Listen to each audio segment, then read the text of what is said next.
Agora foi. Perfeito. Bem, boa noite a todos aí. Hélio, agradecer vocês do Souza Aguiar.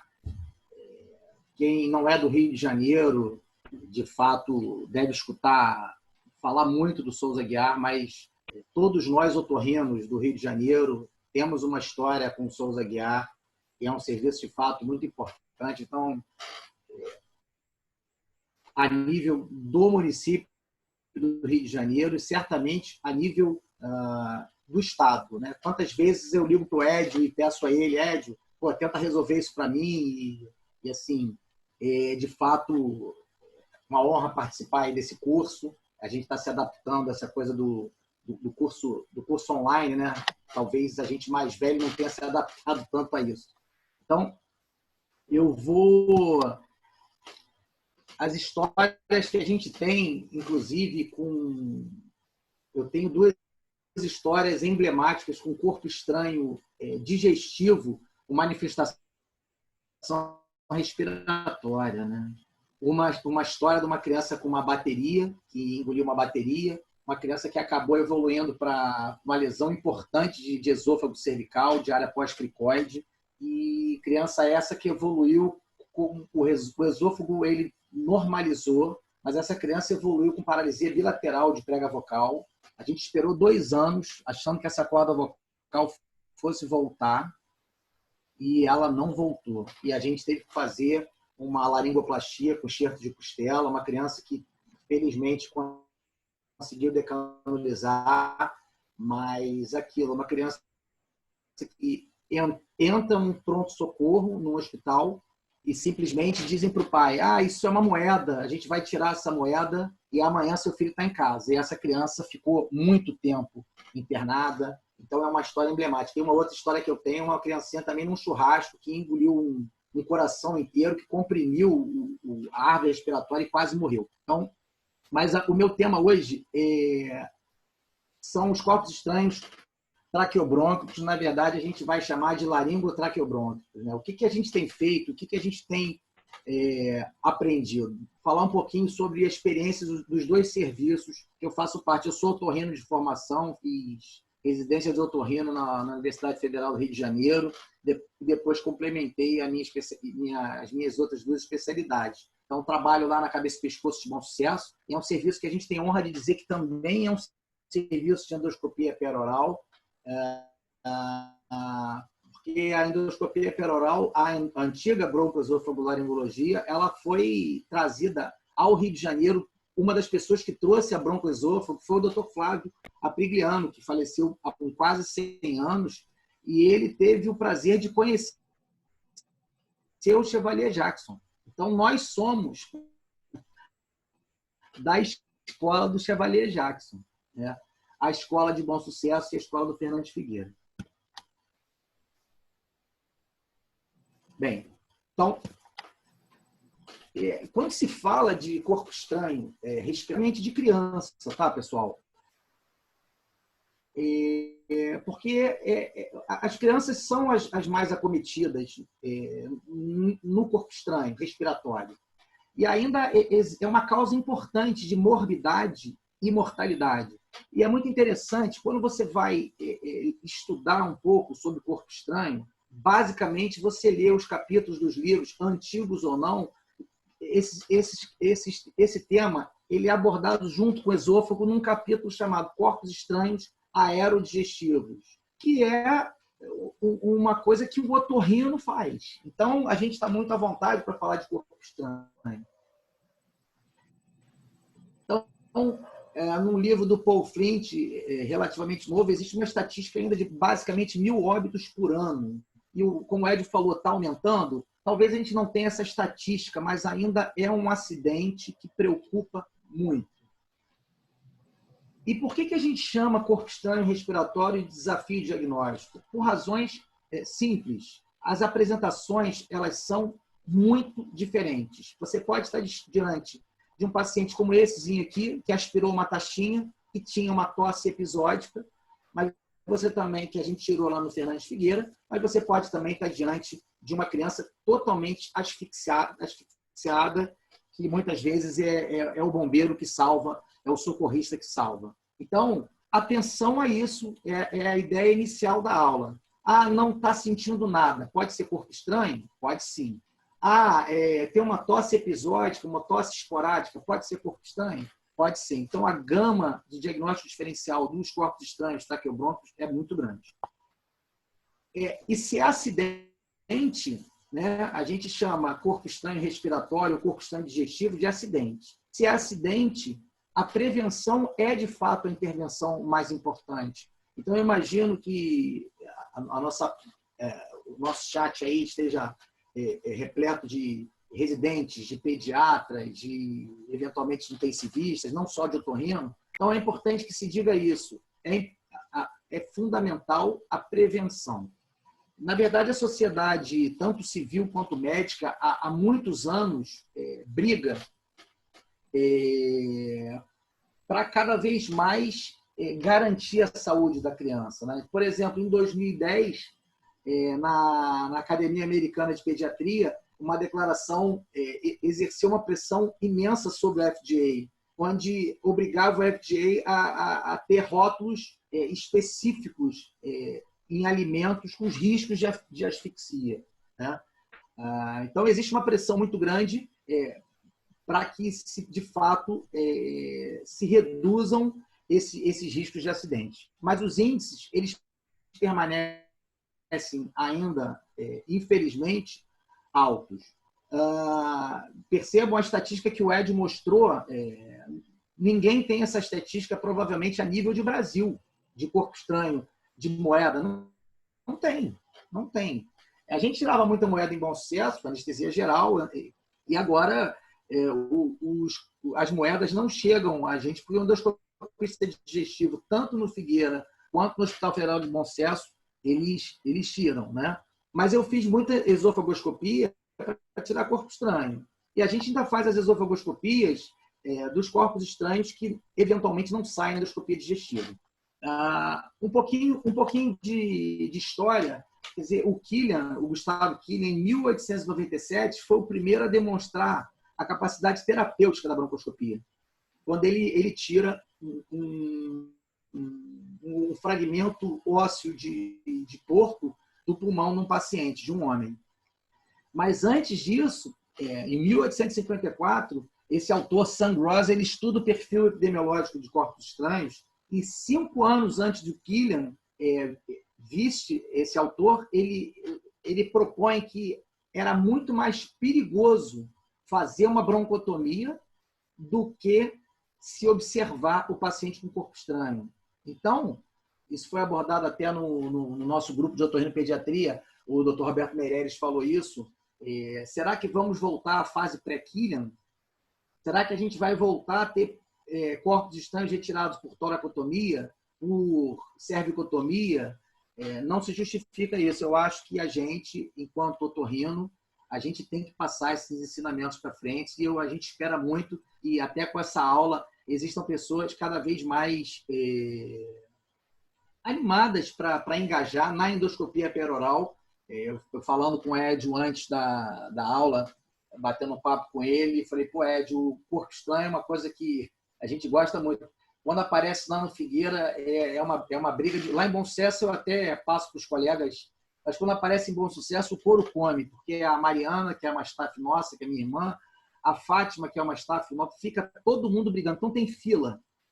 E a pessoa que acha que tem corpo estranho, faz a broncoscopia negativa, ela vai para o final da fila. Não tem essa história, não. A gente não dá chance para ela, não. E aí não tem jeito. Falar de endoscopia peroral é falar de Chevalier Jackson. Jackson,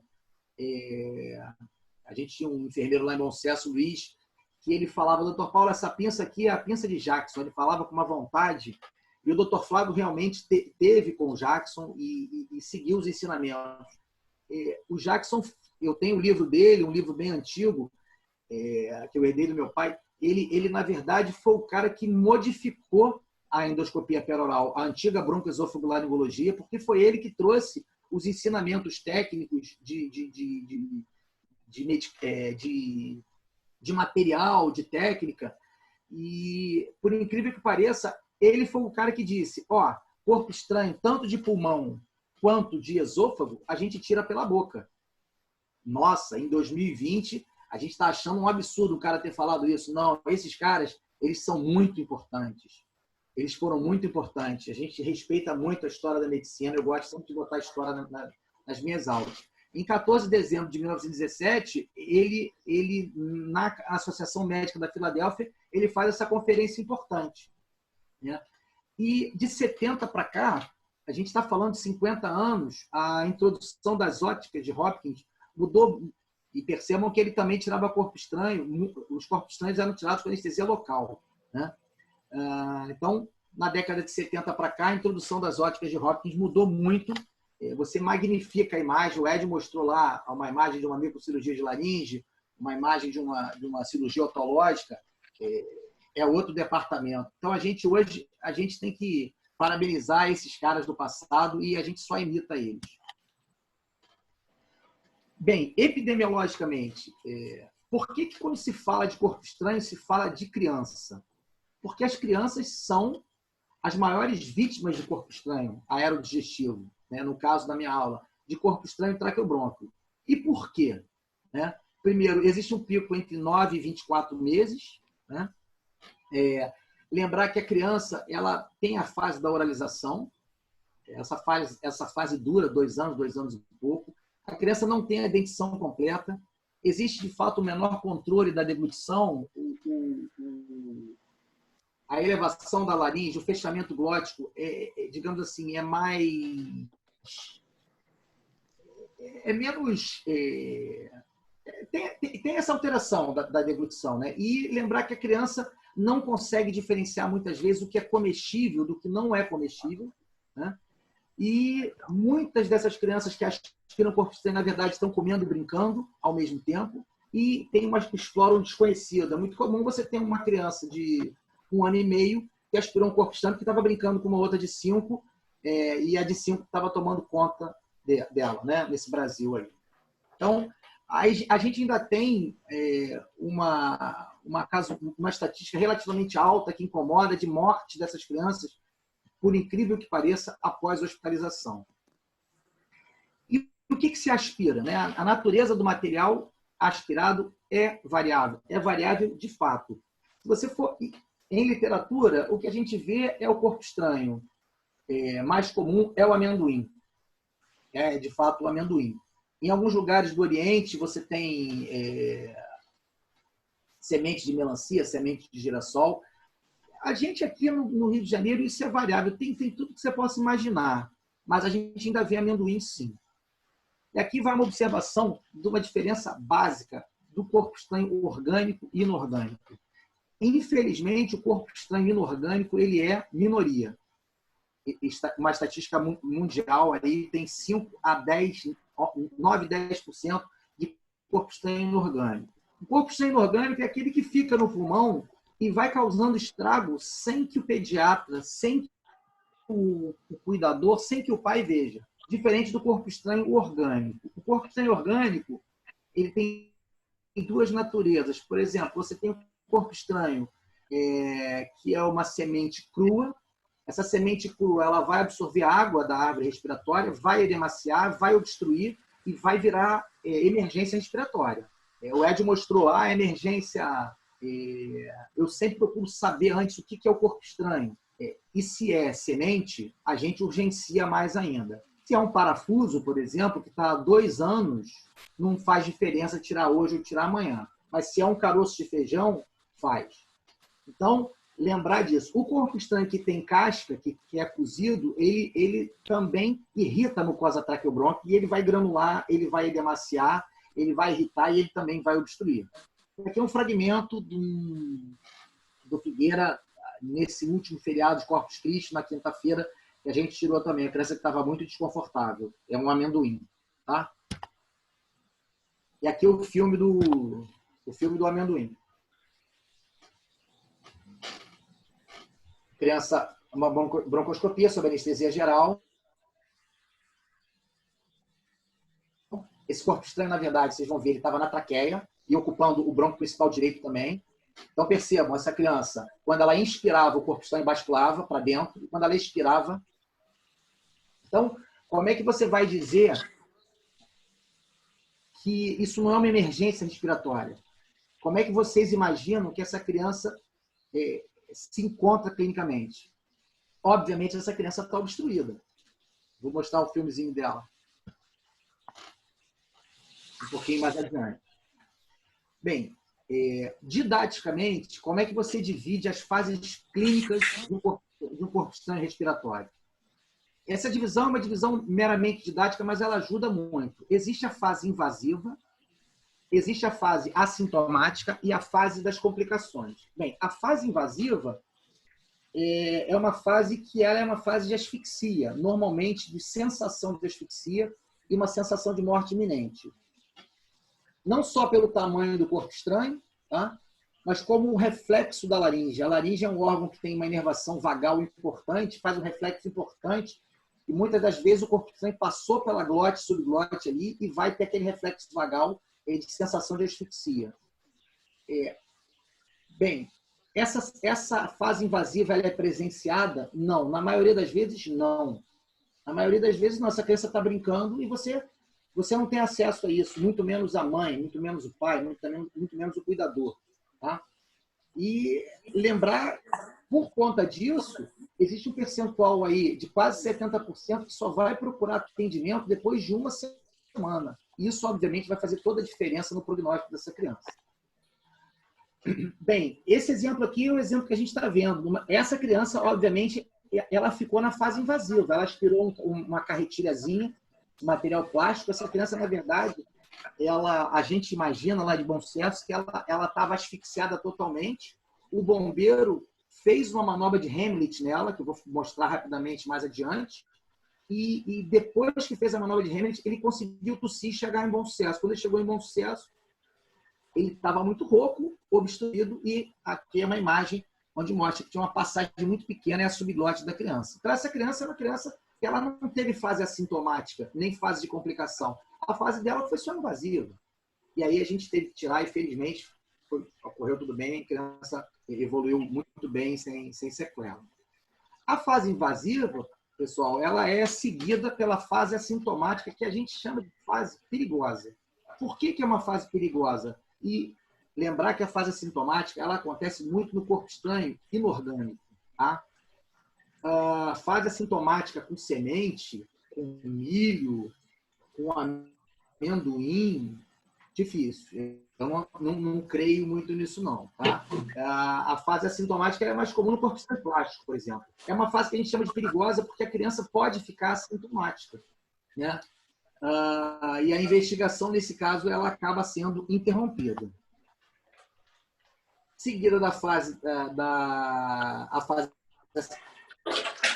sintomática, a fase perigosa, a gente tem a fase das complicações. A fase das complicações, o que ocorre nessa fase? Existe uma obstrução do fluxo aéreo, né? Redução da eliminação. Lembrar que o corpo estranho não atrapalha a criança só a respirar, mas atrapalha a criança no clínico ciliar. Né?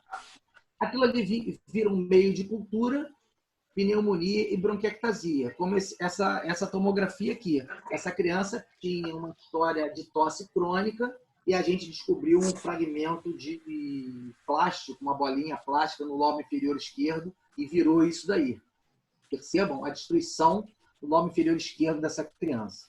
Então, essa criança é uma criança que teve um acidente, provavelmente ninguém viu, esse corpo estranho se alojou lá na árvore respiratória inferior, essa criança ficou assintomática, ela começou pneumonia de repetição, e aí começa o diagnóstico diferencial. É asma, é broncoespasmo, e eu vou abordar isso um pouquinho mais adiante. Tá? Essa imagem à direita é o corpo estranho esofágico, corpo estranho esofágico, o Ed já falou disso, lembrar que o esôfago está atrás da traqueia. Todo corpo estranho de esôfago pode simular corpo estranho respiratório, pode ter complicação respiratória. E lembrar sempre da bateria. Aqui é o exame da criança, do menininho. Vídeo autorizado pelos pais, tá, pessoal? Lá no Figueira, todos os pais assinam o termo de consentimento. É a criança do amendoim. Chamava atenção. no exame físico, a criança com um desconforto respiratório importante. Ó, alguém engasgou na plateia aí. Foi rapidamente, mas engasgado. Então, corpo estranho, rotina diagnóstica. Primeira coisa, história. É interessante que assim, a gente fica até meio chato de falar nisso. Lá no Figueira, as meninas que trabalham comigo, a Major e a Carla, elas devem falar, porra, Paulo fala isso todo dia, toda hora. Mas, cara, história. Corpo estranho é diferente.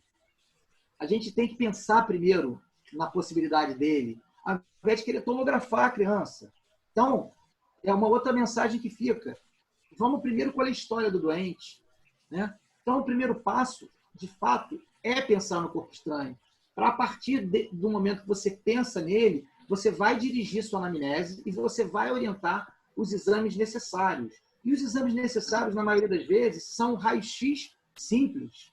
Eu não preciso fazer ressonância na atual medicina nossa, medicina tão combalida por N razões, aqui no Rio de Janeiro principalmente. Eu não preciso pensar em fazer ressonância num paciente que você, com raio-x simples, você vai fazer o diagnóstico.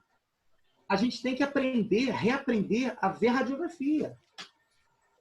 Não é estudar tomografia, a gente tem que ver raio-x.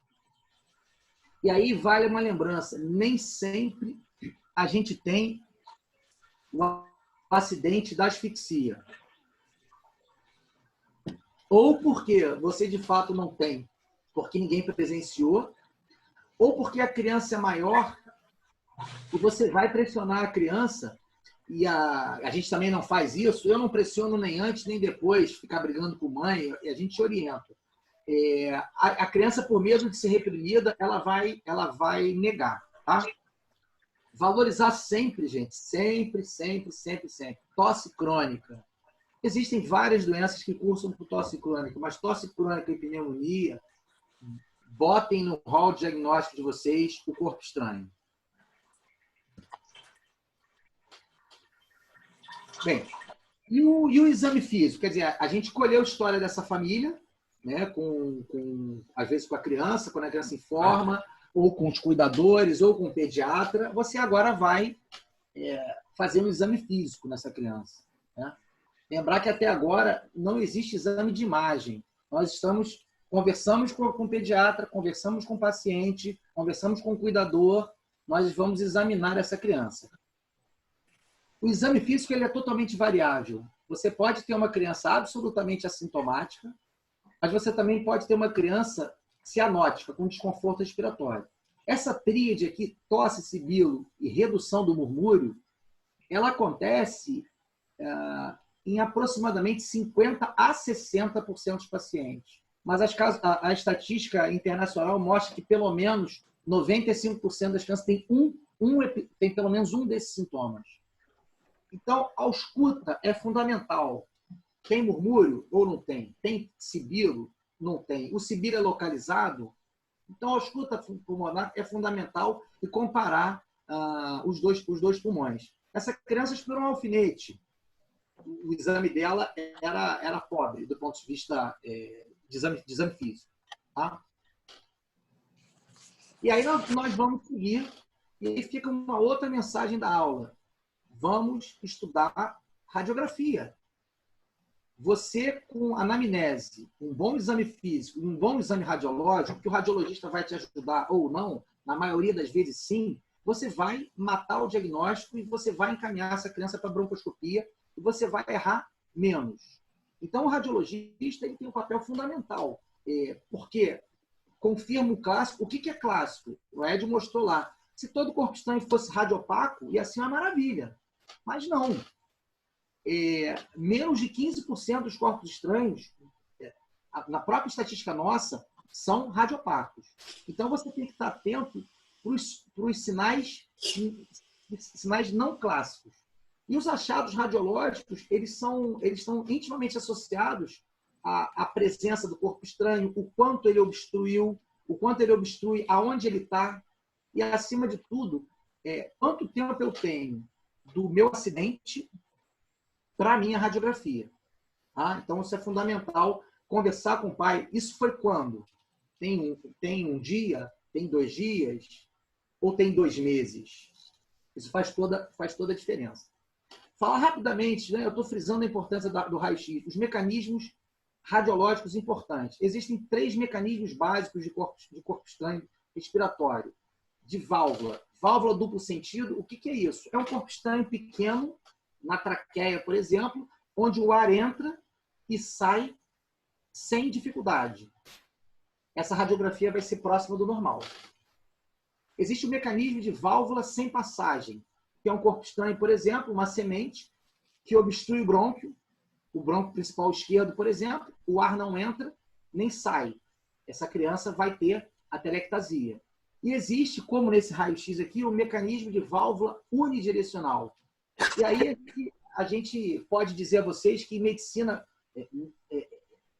quando você entende a lógica das coisas, você não esquece. Então, esse paciente tinha um corpo estranho no pulmão direito. Quem conhece corpo estranho pode dizer que a principal suspeita é corpo estranho? É. O que a gente vê nesse raio-x, principalmente nesse pulmão? Você tem um pulmão aerado, você tem um rebaixamento de diafragma. O que acontece? Esse é o mecanismo de enfisema. Esse ar entra e não sai. O que acontece com o ar que fica retido ali? Você tem aumento da PCO2. Quando você tem aumento da PCO2, você tem uma redução da perfusão pulmonar. Quando você tem uma redução da perfusão pulmonar, você tem um pulmão com mais ar, com menos vaso e mais preto. Esse é o mecanismo de válvula unidirecional. Então, se tem história, se tem exame físico e se tem esse raio-x, o próximo passo é broncoscopar esse paciente. Tá? E esse é um outro mecanismo também, do mecanismo de válvula sem passagem. Lembrar que no mecanismo de enfisema, o mediastino está rechaçado do lado contralateral, diferente desse mediastino que dá atelectasia. A atelectasia puxa o mediastino para o lado dele. Né? Então, você tem um ar que não entra e não sai. O que acontece com esse pulmão? Ele fica atelectásio. Tá? Então, lembrar que até 35% das radiografias podem ser anormais.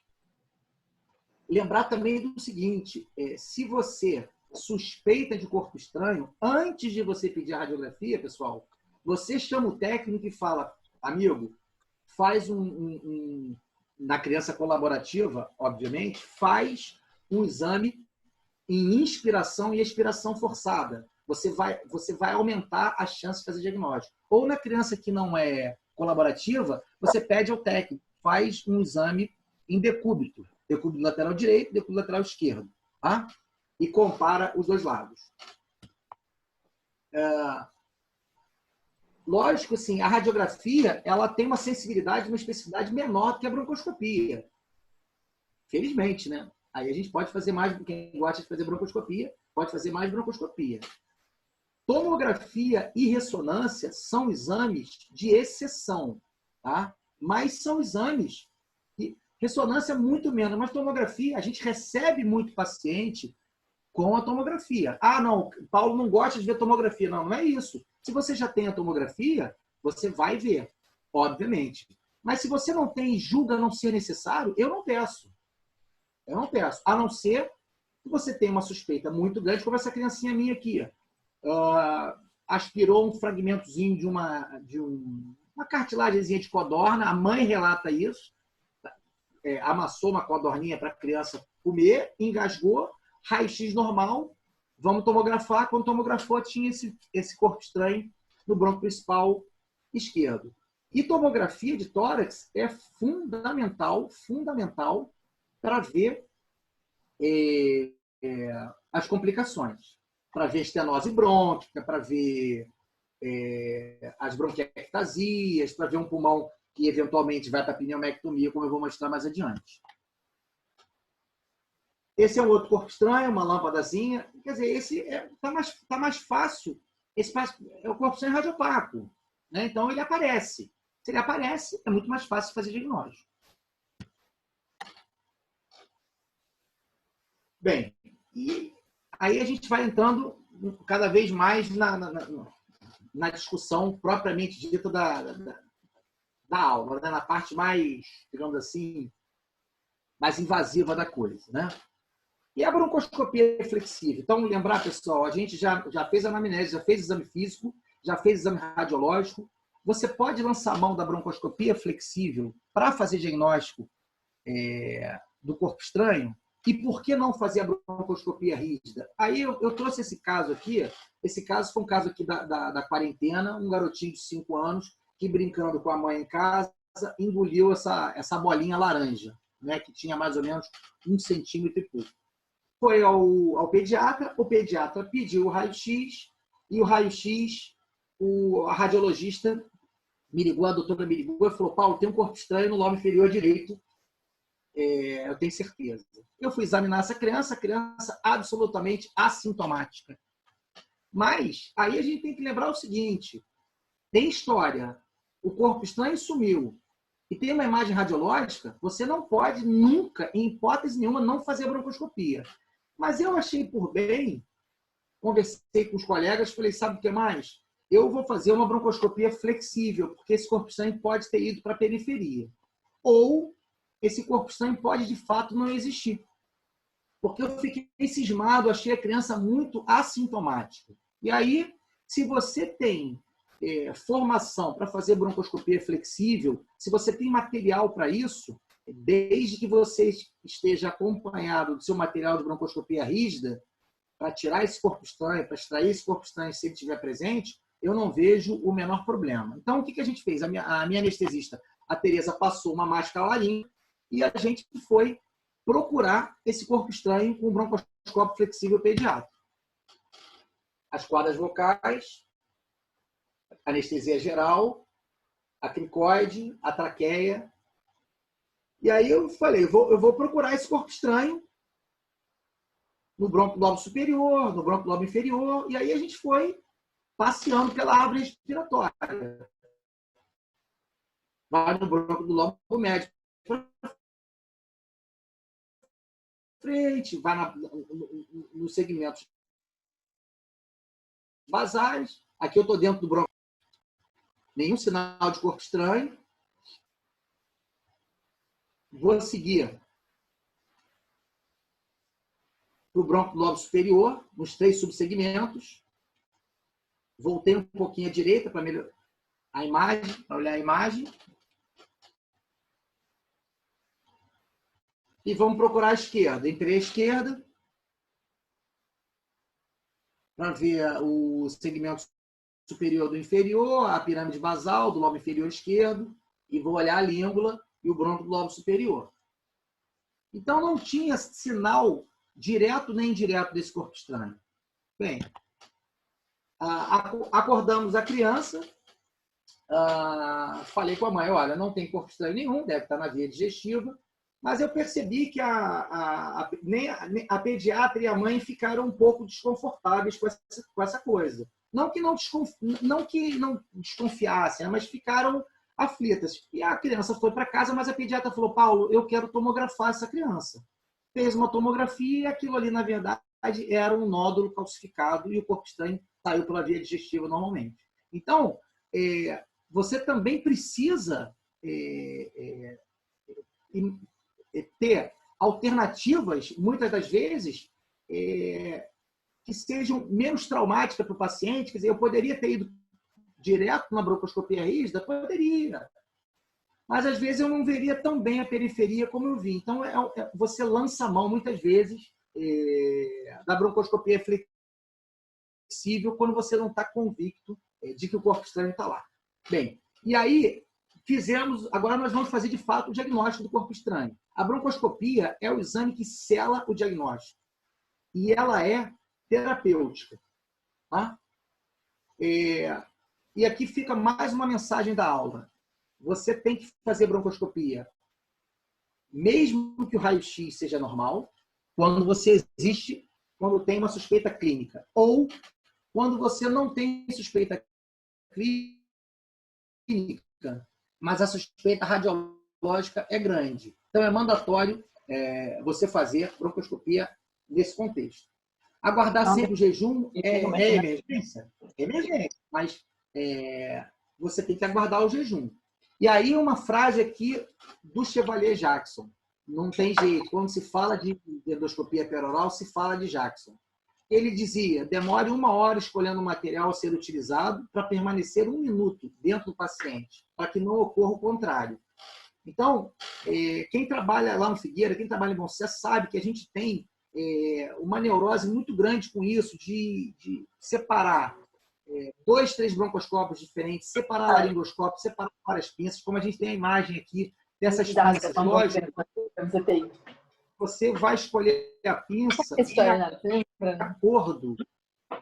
acordo com a suspeita do corpo estranho, né?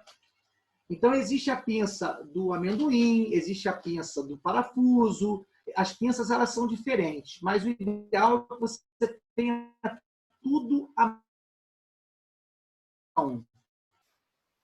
Tudo. 2, 3 broncoscópios, números diferentes. O laringoscópio é fundamental, as pinças são fundamentais na mesa.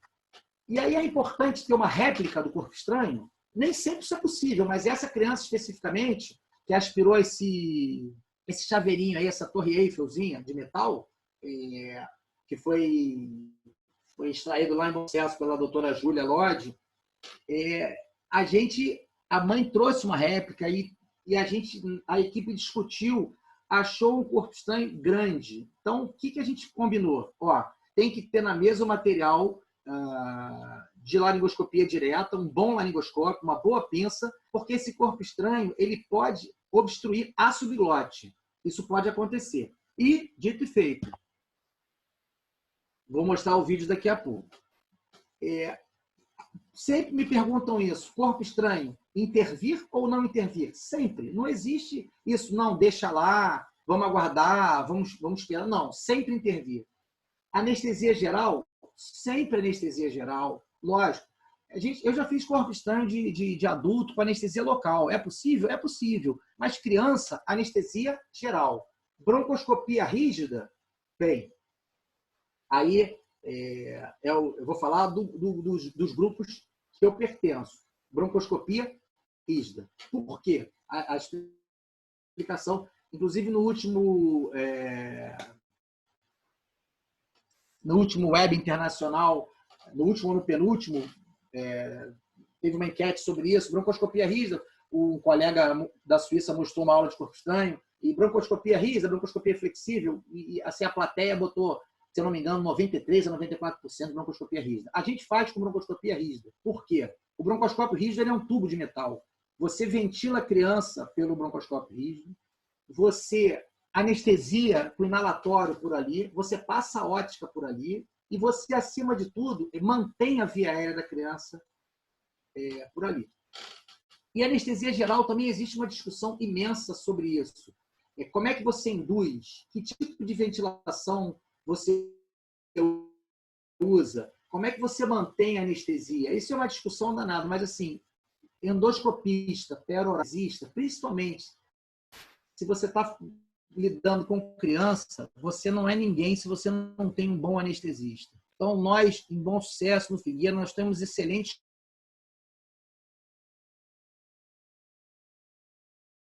pacientes. A gente, particularmente, prefere que o paciente esteja em assistência ventilatória respirando com você.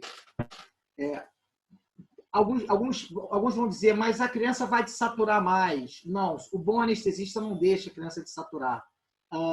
Lógico, esse corpo estranho ele pode se desprender da tua pinça, e quando o corpo estranho se desprende da sua pinça, ele tende a voltar, infelizmente, para o pulmão que está com maior fluxo de ar. Essa é uma das coisas mais trágicas de broncoscopia rígida.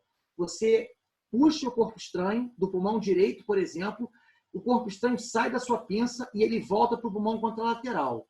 Isso é terrível. Você tem um pulmão direito doente e um pulmão esquerdo que fica obstruído. Então, particularmente, a gente faz broncoscopia rígida, anestesia geral, assistência ventilatória, e só joga um pouquinho de lidocaína, idealmente, nas pregas vocais para a criança não fazer broncoespasmo. E aqui o corpo estranho que a Júlia tirou, aquela torre Eiffel. Aqui você tem uma pinça que a gente chama pinça ótica, dentro de um broncoscópio rígido. E aí a Júlia vai pegar o corpo estranho, é aquela torre Eiffel, tá, pessoal? Aquele chaveirinho, que a gente já tinha cantado a pedra que poderia parar na subglote. Ela ajusta a pinça aí.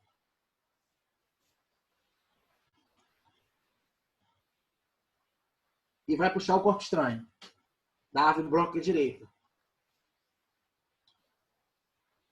E dito e feito, o que acontece com esse corpo estranho?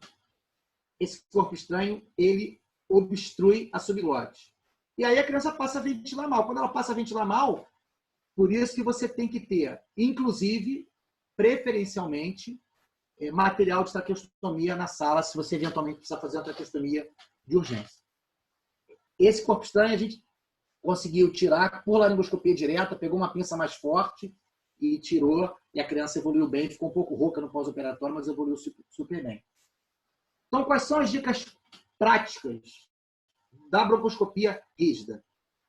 Anestesiar um pouquinho a laringe antes, inspecionar sempre a árvore respiratória contralateral primeiro, e quando puxar o corpo estranho, não tentar puxar o corpo estranho por dentro do broncoscópio, a não ser que ele seja pequeno demais. Você tem que puxar isso em monobloco. Você puxa a pinça ótica com o broncoscópio e com o corpo estranho. E quando chega na subglote, você roda ele um pouquinho. A gente pode usar broncoscópio flexível. Eu já tirei corpo estranho na periferia com broncoscópio flexível, mas na nossa escola isso não é regra, isso aí é exceção. Eu já tive que passar broncoscópio flexível por dentro de broncoscópio rígido para tentar identificar um alfinete que estava na periferia, numa criança que acabou evoluindo para toracotomia. Mas isso não é regra. 95% a 97% dos corpos estranhos são acessíveis por broncoscopia rígida. Isso aqui é só uma estatística, isso aí é uma estatística um pouco nossa, um pouco mundial. 5% é laríngeo, 15% a 20% é traqueal e grande parte, 75% a 80% dos corpos estranhos são brônquicos. Então, dependendo da localização do corpo estranho, você vai ter o diagnóstico diferencial. Quando é laríngeo, você vai fazer diagnóstico diferencial com laringite estridulosa, com hemangioma subglótico, estenose subglótica após intubação. Quando ele é traqueal, você vai fazer diagnóstico diferencial com traqueomalácia, com estenose traqueal congênita. E quando ele é brônquico, o diagnóstico diferencial é sempre com doença respiratória baixa. Nunca se esquecer de fibrose cística. Lembrar que fibrose cística é a doença pulmonar bilateral. Então, quando você vê uma lesão no lobo inferior esquerdo, por exemplo, e o pulmão direito normal, é muito mais difícil pensar em fibrose cística, né? Esse aqui é um outro corpo estranho. Esse é a Laudo Figueira. Foi a doutora Mariana Valente que tirou. Édio, você vê que eu não estou tirando corpo estranho nenhum, só estou contando história, né? Todo mundo tirando corpo estranho. Esse era um milho no bronco principal esquerdo. Uma outra coisa que vocês vão escutar muito: corpo estranho vai sempre para a direita. Isso é uma verdade no adulto. Na criança, não. Tá? Na criança, o corpo estranho pode ir à esquerda porque o brônquio direito não é tão vertical quanto no adulto. Os últimos 2 que eu tirei eram à esquerda, na criança. É isso aí. Mas, meu amigo, você está contando muita história porque vai ser muito generoso, entendeu? Então, você está também treinando outras pessoas para fazer um trabalho que você faz com primor. Estou finalizando já, gente. Vou tocar o resto aqui. Remoção cirúrgica, lógico. Eu às vezes encontro colegas que me falam: pô, Paulo, eu nunca precisei de uma toracotomia, de uma traqueostomia para tirar um corpo estranho. Eu posso dizer categoricamente que já. Não sinto vergonha nisso. Então, por exemplo, essa criança aqui à esquerda, a cânula de traqueostomia arrebentou. Né? Vocês estão vendo aqui a cânula de traqueostomia moldando o bronco principal esquerdo. E, quando a criança chegou no hospital, a fístula traqueocutânea estava fechada. Então, como essa cânula tem uma angulação, a gente não conseguiu tirar essa cânula pela boca. A gente teve que abrir o pescoço, refazer a traqueostomia e puxar pela traqueostomia. Mas isso é raro. Tá? E essa outra criança aqui à direita foi um alfinete que a gente não conseguiu. Era uma criança de bom sucesso, que eu encaminhei para Fernandes Figueira. e o Dr. Paulo Boechat, que agora está aposentado, que foi chefe lá do Figueira durante muitos anos, um chefe de departamento maravilhoso, amigo nosso, tirou por toracotomia.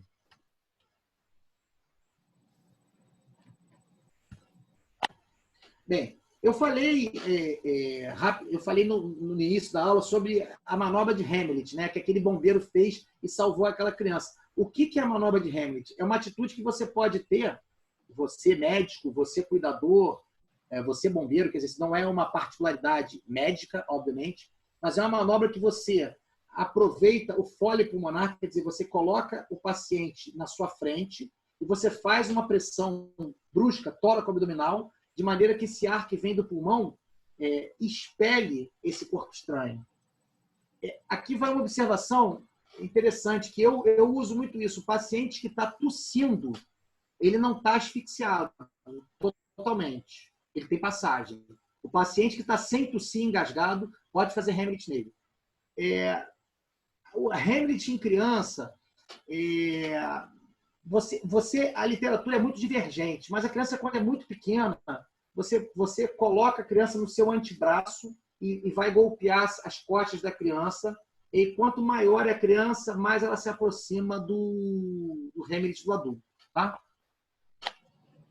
E aí não tem como falar de corpo estranho, não tem como falar de procedimento cirúrgico sem falar de complicação. As óticas reduziram muito as complicações.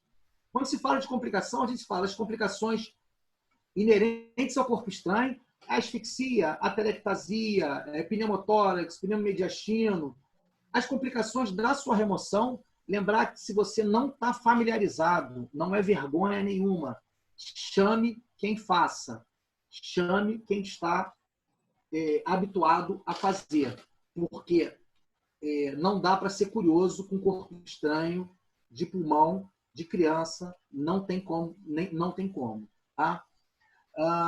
Então, as complicações agudas, elas são muito relacionadas ao próprio corpo estranho ou ao despreparo que você eventualmente tem de não ter escolhido o material direito, de não ter escolhido a pinça adequada, de não ter usado o ensinamento de Jackson, que tem 103 anos. Ele falou, demora para escolher, fica olhando, a mesa está pronta, quem trabalha lá no Figueira, quem trabalha em Bom Sucesso, sabe disso. A gente fica falando 10 mil vezes. O que tem na mesa? Já pegou as óticas? Porque a gente já viu as coisas complicarem. E quando o corpo estranho está na subglote, não adianta você pegar uma pinça que está na sala ao lado, porque essa criança vai morrer na tua frente. As complicações tardias, a gente tem 2 casos de estenose brônquica e bronquiectasia, tem uma porção. Esse menino aqui, essa tomografia é a tomografia de um menino de 17 anos, com uma história de aspiração na região norte, de um apito. Ele, quando chegou no Figueira, ele tinha esse pulmão esquerdo, que vocês percebem aí, e o paciente, a gente broncoscopou, era uma supuração só, simplesmente não teve como identificar nada. E esse paciente ele só conseguiu sair dessa com uma pneumectomia. Então, lembrar que se você tem um pulmão doente, supurando para o outro lado, você aos poucos vai perder o teu pulmão contralateral. E essa criança acabou evoluindo para uma pneumectomia e evoluiu bem por conta de um corpo estranho. E aí, para finalizar, essa frase é uma frase que ela começa a aula, mas ela termina a aula. Pessoal, corpo estranho é acidente. E se é acidente, tem como prevenir, deve ser prevenido. Essa é uma mensagem. O Ed deixou a mensagem lá da bateria. Eu quero deixar a mensagem da profilaxia. Então, cuidado no preparo das refeições. Não vai dar para essa criança o que ela não pode comer. Lembrar que hoje, na era da mídia, na era dos desenhos animados, a criançada está toda comendo, brincando, rindo, gargalhando. Isso também é perigoso. O momento da refeição tem que ser um momento de tranquilidade. Lembrar que criança pequena brinca no chão. E muitas vezes, nesse Brasilzão afora, quem toma conta de criança de 9 meses é uma criança, às vezes, de 8, de 9 anos. Então, cuidado com o que você tem no chão. Essa criança, ela oraliza. E se ela oraliza, ela bota na boca. E cuidado com os grãos e vegetais crus. Eu acho que Queria agradecer. Desculpa, é uma aula longa, mas eu tentei trazer para vocês bem o que a gente faz na nossa prática, no nosso dia a dia. Obrigado.